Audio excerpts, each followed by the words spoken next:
Welcome to the Gems of Rock podcast, where we talk all things rock and roll, and if I get a chance, I'll talk things actual rocks and geography and bore the living shit out of you.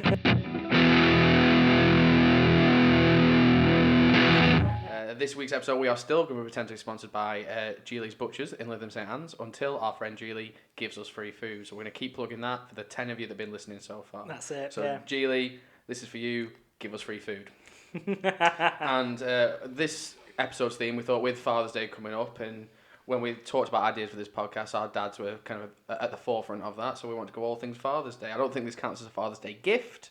But if it does, I'm using this as a Father's Day gift. This is my gift to... The sound of our voice, dads, here's to you. Yeah, I'm going to talk about him on a podcast and immortalise him on the internet forever. I mean, that's better than a couple of beers, isn't it? Or some Hugo Boss aftershave or something. I mean, I'm not stretching to Hugo Boss aftershave, man. Have you seen the price of aftershave these days? I nearly fell over in the shop last time I was in there. I clearly love my dad more than you love yours. You clearly love me. That's how it works, isn't it? That's how it works.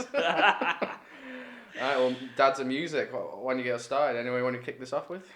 So again, I think we mentioned on the first podcast the influence that our fathers had on us growing up in their music. And again, my dad, massively. Again, my mum as well. My mum does play a part in my music tastes and stuff like that, but it is mainly my dad. So my dad was massively into his punk music all through growing up. He was in his own band. He was in a punk band growing up, and they were called A Voice in the Dark.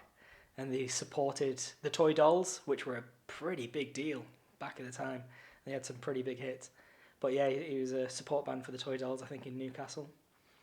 But yeah, all things punk music. So again, I said in the first podcast how about one of my first gigs was UK Subs in Preston, which was just an insane experience for like a teenager, or however old I was at the time. He took me to my first punk festival, Rebellion, in Blackpool. Massively into his punk music and massively got me into my punk music.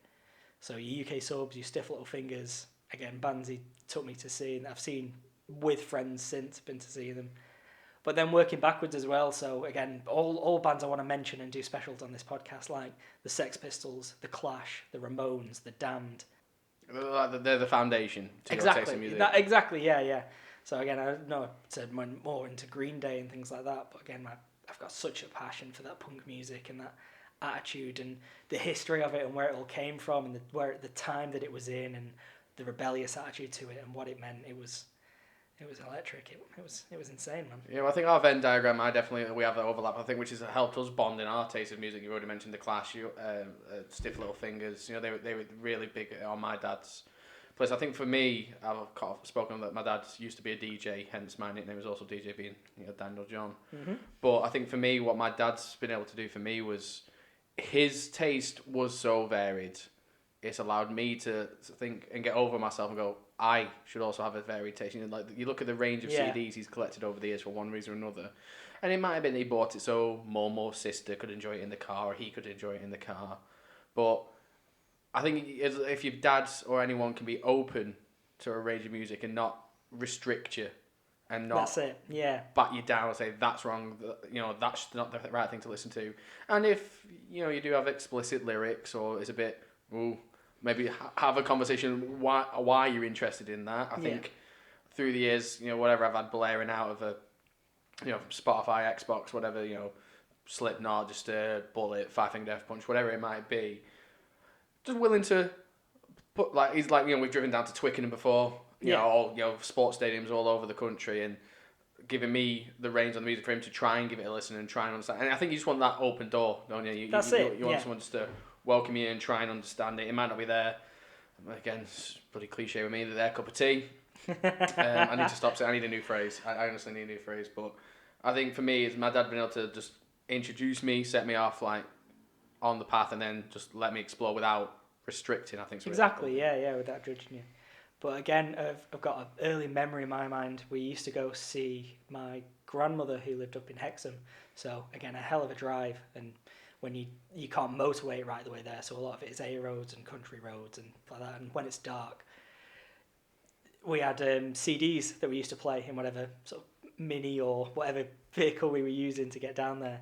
And one of the CDs that we used to have and we used to sort of play anytime we did a journey on it was the Nevermind album by And again, that's an album I credit to opening my eyes to the genre. it was such a massive album, and again, it holds. I think you've mentioned before, nostalgia holds such a big place when you're talking about music and things you used to enjoy.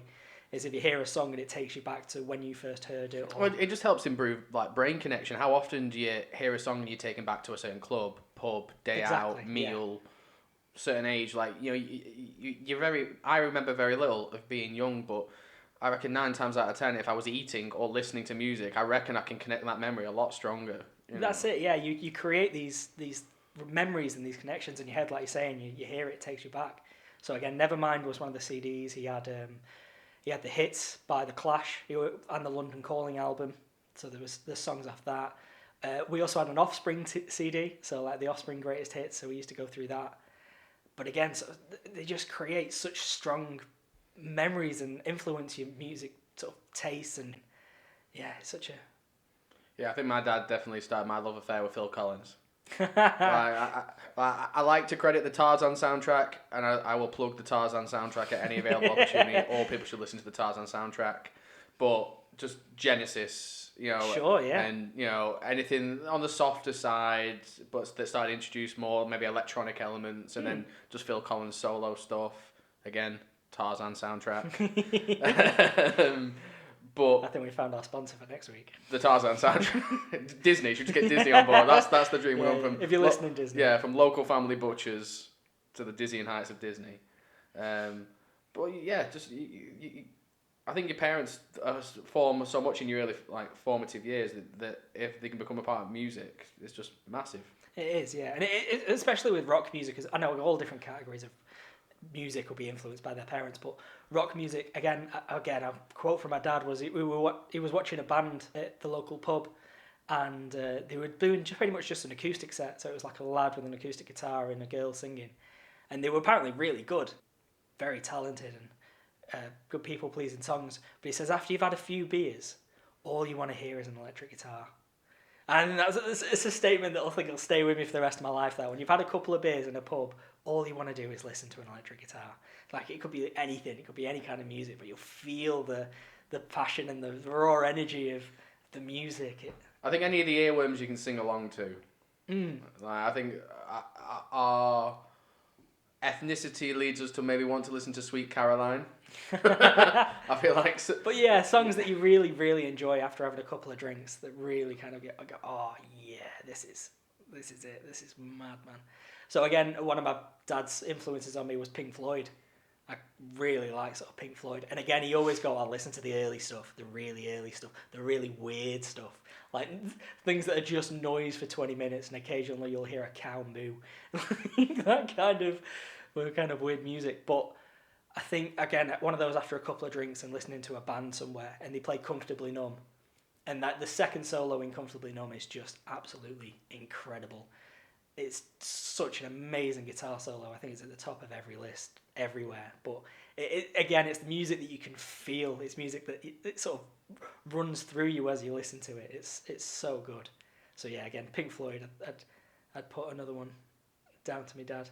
But again, I think one that you like as well. My dad was really into Shane MacGowan and the Pogues. I can't be a bit of the Pogues. So like sort of Irish folk music and stuff like that. And again, my mum, that kind of side of it as well. My mum was into sort of like the Pogues and Shane MacGowan and the Dubliners as well, going back sort of that way. But my dad was a big Pogues fan. So again, listening to the Pogues music and listening to all of their early stuff and just Shane MacGowan and then the Popes and things like that was, again, you link it to your childhood, like your dad having the CD on in the front room and he tells you that, oh, you used to dance around to this when you were like 3. And I'm like, oh yeah. I still really like it. Yeah, I feel like I wish my dad told me more stories. I usually get just told when like my mum would put ABBA on, and I'd go like give it Rock All to Dancing Queen, and I'm not saying I would not now give it Rock All to Dancing Queen. If anything, I'd probably go harder. Maybe after the few beers you aforementioned earlier. Yeah. But no, I suppose you have these conversations. You realise how much your mum and dad probably spoil you far too rotten, don't you? I think for my dad, I often think about like the Smiths, the Coral. Another big one's the Stone Roses. Yeah, you've mentioned that before. Like the Coral and the Stone, but for me, the Stone Roses it's almost like a connection on a connection. So, we'd play them in the car, but they also get played at every old. They used to get played at Man United games at Old Trafford. They used to walk out of the tunnel to "This Is the One." Yes. And just hearing that dum dum dum dum, I can already feel the hairs on the back of my neck. Yeah, that's it. I can picture myself at Old Trafford whenever we managed to scrimp, nick, steal, borrow, beg, steal a ticket, to get, and he's willing to drive us. And now, having worked for a long time, how much effort it probably is to drive to a midweek Champions League game or like a League Cup game where they're going to play the kids, against Burton Albion or someone, but he's still willing to take you there. So then, for me, like the Stone Roses, the Coral, just a variety of that's still within that umbrella term of rock. Yeah. But yeah, just probably don't take it a little bit for granted now. And like Feeder, Dad loves Feeder. Yeah, okay. But like pointless, and I think my dad maybe started my fascination with stupid, pointless lyrics. Like he's got a brand new car, looks like And like Feeder up there for the. And don't act like no one's gonna like sing their heart out for that CD player. Yeah, player. Like I think it's sort of anthem type track. Oh, it's brilliant. Just some of the rock songs I listen to, and I probably need to dive back into it because I tend to consider myself to prefer the heavier stuff, but some proper out there mismatch, bringing together sounds. It's great. Oh, you mentioned in there like, certain songs and certain things you hear, it takes you back to a memory, and like you feel the hairs go up on the back of your neck, and you just feel it. One of them was my dad took me to see Stiff Little Fingers. And I'd broken my arm at the time, as you probably won't surprise you, because I broke my arm, I think, nearly every year of high school. I ended up breaking my arm. Repetitive strain injury, for those that don't know. Oh, yeah, definitely. Yeah. Nothing to do with skateboarding and jumping off things. Masturbation. But, so he took me to see Stiff Little Fingers, and again, like you say, he drove. I think we went to go see him in Bolton, and he drove us to the gig and then was going to drive us back, so probably couldn't have a drink, but... So I had a cast on my arm, and it was a black cast, and I had a Stiff Little Fingers sticker on it. Right. And it was the only thing on the cast, and it looked like cool, but we had to stand at the back, because obviously we couldn't be at the front. And again, I mentioned that about UK subs, I think, in the first podcast. I'd listen to them on a CD player in my room, playing RuneScape or on MSN Messenger or something like that. And Club Penguin. Exactly, Club Penguin, yeah. Oh, yeah. Obviously, there was the hotel one. What was that one? No. I can't remember the hotel one. Jim will kill me. But it was that, and then being in the audience and them coming on to go for it, which, again, you've got the whole crowd, like saying, the go for it is like, da-da-da, da-da-da-da, da-da-da, da-da-da-da. It's like a call and response type thing, but the whole audience is putting their hands up and you can feel the ground moving underneath you. And it's such to be part of that crowd experience of everyone being there and loving it and stuff like that. But the moment in the whole show was they went off and they came back on and they played Alternative Ulster. And they start with that first chord, that first dun, and everyone's like, yeah! And just hearing that first guitar intro, after hearing it, and again, my dad puts it into words like, just the hairs on the back of your neck. It's just something... It's intangible. Exactly, it's an experience you can't quantify, properly describe and give it the credit it deserves. It's such an experience. It's so electric. It's something so amazing to be part of a crowd listening to that song. I think both of our dads probably should have explained some of the lyrics or like. I must admit, sometimes growing up a bit like we had a live Stiff Little Fingers album and some of the Clash songs. It's like I feel like now I'm older, it'd be nice to maybe talk to my dad about. Okay, the relevance of why that song, because of some of the things we were probably singing about and not understanding. That's exactly on that point. One of the other CDs I was mentioning, my dad had in his car. He had the Misfits Collection 2, and my dad again. We used to play with my little brother and little sister in the car and stuff like that. And it was it's so good. The Misfits are so good, but when you start listening to some of their lyrics properly, you slow them down a bit. Yeah. Oh, we maybe shouldn't be singing this in a car on the way to Asda. Like windows down, exactly, system blaring. Exactly, but so it's one of those when you start listening and analysing, you kind of go, "Oh, this isn't." But the music is so good. Brilliant. Again, another big thing I think for me, sort of musically wise, going forward was I think it was 13, 14, my birthday, and I got the loft room. My parents converted the loft in the house and became my bedroom, so it was a pretty big room. And I came back one day. I think it was like the day before or 2 days before my birthday, and I went into my room, and there was a full drum kit set up in my bedroom. And my dad had been out, and he bought a drum kit, and he got back, and he'd struggled, and he'd managed to put it all together properly and stuff like that. And it was just, I remember seeing it, and it was just like, that looks amazing. It's like, is that mine? And he was like, yeah. And that was it. It was I got on the drum kit and just started bashing it and making noise. And again, once you're sort of at an instrument and you're trying to learn it and get to grips with it, you then hear it in all the different songs, and you start analysing different parts of them differently. But yeah, him buying me that drum kit was, I think, one of the main reasons I got into the sort of music as much as I did. It's insane. But yeah, before my first drum lesson, my dad was able to teach me a rock beat on a drum kit. So when I went into my first lesson, he was like, have you ever played before? I was like, no. And he was like, oh, we're going to start with this. I was like, oh, well, I can do this. And he goes, okay, right, well, we're not going to start with this then. I'll put this book away. We'll have to start a bit further down than that. But I suppose if I ever play this to my dad, I probably should probably apologise. I remember the time we went to the Waterloo here in Blackpool, and we went to see ex-SLF. Yes. Made up of members of Stiff Little Fingers. And when I crawled back from the Waterloo that evening, and like my mum had just met, oh yeah, Daniel's at the pub. Oh, fair enough. Yeah, it's with Danny. Yeah, whatever. And I went, oh yeah, and I feel like I had such a phenomenal time at that gig. You drop that pen again. I'm sure that's when I'm talking. Phenomenal. And I felt bad because I couldn't half remember the band. I was like, oh, ex-SLF. Oh, they played lots of Stiff Little Finger songs. And there was a couple of the members who started, you what? Yeah. And he didn't talk to me for the rest of the evening. Like, he went to bed grumpy. Yeah. See, my dad very didn't nearly come to it. So I remember messaging him going, oh, yeah, exactly, yeah, I've been practicing. I was messaging him, I was like, oh, I've got to come down to the Waterloo, it's ex-SLF playing. And he was like, oh, okay. He turned up a bit late, so we saw the Apparents first, I think, and the Apparents were really good. They were a really funny sort of Scottish punk band. They're a very good band. But yeah, he turned up late, just before ex-SLF came on. And they were amazing. They were really good, and obviously they play all the Stiff Little Fingers tracks. And again, that's a moment I think will stick me as well. After the show, obviously, I live quite close to the pub as well, so I was having a few drinks while I was there. And after they finished playing, I just went over and just started talking to the band.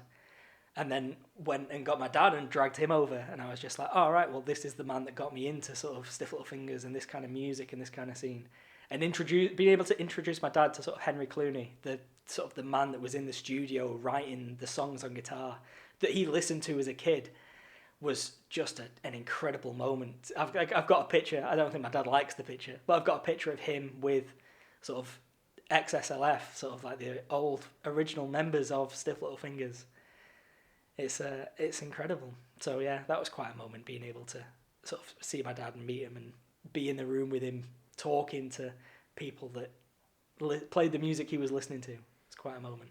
Yeah, I suppose it's my way of saying thanks to my dad for opening me up to music and all the different, like, reflect on it, having this conversation, I didn't realise how many artists he actually introduced me, got me into, and probably need to dust off a bunch of the old CDs and actually start playing them. But yeah, you were saying before as well, you always used to steal your dad's CDs from the big stacker system. Oh, it's ridiculous. It's like, it's probably like if I got it off the wall and put it on the ground, even though I am a bit vertically challenged, I reckon it comes up to me nipples. And there's like two of them, absolutely huge stacks of CDs. I kind of miss buying them now. Like, yeah. But if you look at that list, there's S Club 7, UB40, Wet Wet Wet, ABBA's Greatest Hits, and then like a bit of reggae, and just and ska as well. Yeah. Yes, and I think they all kind of, there's always gonna be a Venn diagram with overlapping factors between different genres of music, for one way or another, isn't there? Definitely, yeah. So again, my dad was a big Specials fan. He was sort of into his Specials music and that kind of the scene as well. So we saw Selector live as well, and they were really good. They were sort of like, when they play music, the whole floor you feel bouncing. It's such a crazy atmosphere. Loosen the bass strings enough that like. Yeah, really like, sort of. I suppose another one for me than my dad. I don't know if it's again. Our dads do overlap and our taste. The Stranglers. Oh, massive! I can't believe I've not mentioned the Stranglers. Yeah, big Stranglers fan. Definitely Stranglers, and the Stranglers in the Night and. But again, like, I don't know how young I was when he was playing Peaches.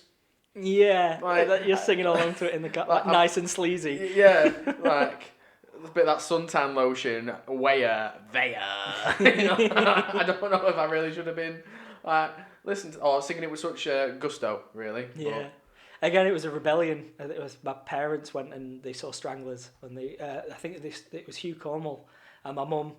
She says she didn't. She said the door wasn't marked and the entrance wasn't blocked or anything like that. But she found her way into Hugh Cornwall's dressing room. Oh, yeah, and it was just him in there. And she was like, "Oh, I'm such a big fan," and was able to hug him and meet him and that kind of thing. And she said he was really nice, but I bet he was like that little panic button under his desk, just like, how's she got in here? I bet she had to walk through like three doors that all say "Do not enter." Yeah, big arrows pointing the opposite way, big red signs. Yeah, that's it. Yeah, but yeah, Stranglers definitely up there. Definitely up there with my dad's favourite music, and I'm trying to think. What was I going to say? What did you say? Thank you. Your dad used to collect records?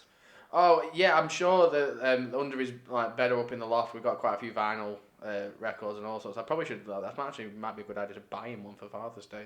Thank you for that. Yes, all right. I still haven't got him a present yet. It's next This Sunday. is the present. We've established this.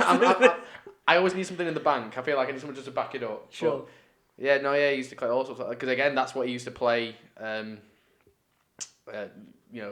Social clubs, working men's clubs. It's actually how he met my mum. Right. I'm going to stitch him up a bit here. So my mum's a nurse up at the Vic. Well, she was at the time. Mm-hmm.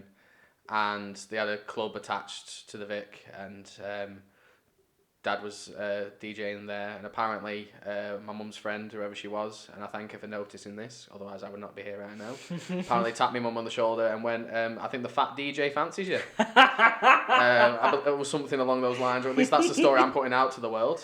He'll love you for that. Well, he'll love you for that. And then I think one of the very dates following on from that, my Uncle John, my dad's best friend, my godfather, tried to break up the relationship because he went to my dad, you can't keep going out with her, she ate all the food, she's going to cost you a fortune.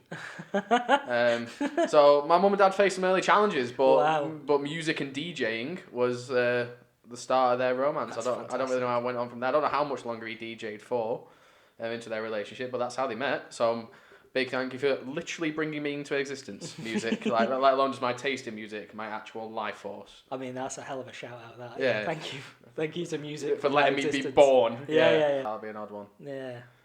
No, I reckon that. I think that's a nice note to end on. But yeah, definitely. So yeah, a massive happy Father's Day to the 17.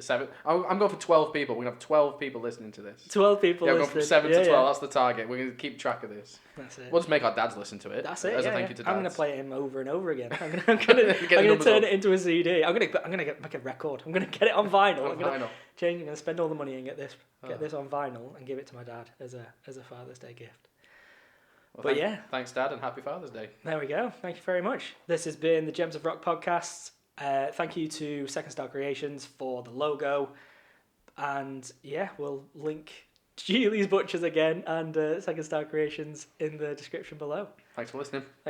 We'll speak to you soon.